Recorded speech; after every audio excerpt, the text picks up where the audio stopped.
अस्सलामुअलैकुम दोस्तों, खुशामदीद कहते हैं आपको हमारे यूट्यूब चैनल पे। इस वीडियो में आपसे कुछ इंटरेस्टिंग सवालात पूछे जाएंगे। मज़ीद इंटरेस्टिंग सवालात के लिए हमारे चैनल को ज़रूर सब्सक्राइब कर दें।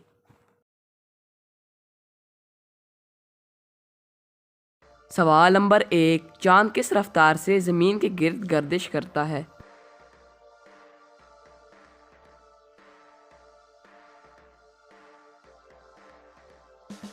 जवाब नंबर 1, तकरीबन 2000 मील फ़ी घंटा की रफ्तार से। सवाल नंबर 2, हम कौन सी गैस सांस लेने के दौरान अंदर दाखिल करते हैं?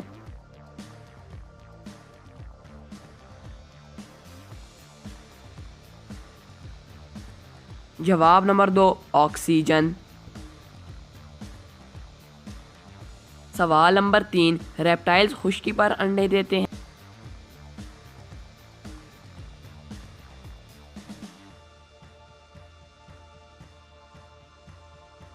जवाब नंबर 3, खुश्की में। सवाल नंबर 4, कीवी के अंडे कितने इंच के होते हैं?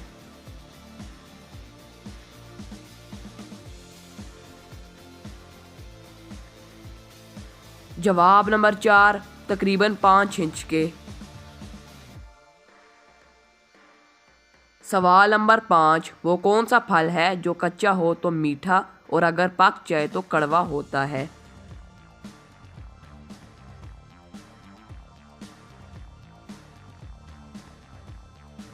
जवाब नंबर 5, पाइनएप्पल। दोस्तों, वीडियो अच्छी लगी है तो लाइक कर दें। चैनल को सब्सक्राइब नहीं किया तो चैनल को भी सब्सक्राइब कर दें और अपनी राय का इजहार कमेंट बॉक्स में ज़रूर कीजिएगा।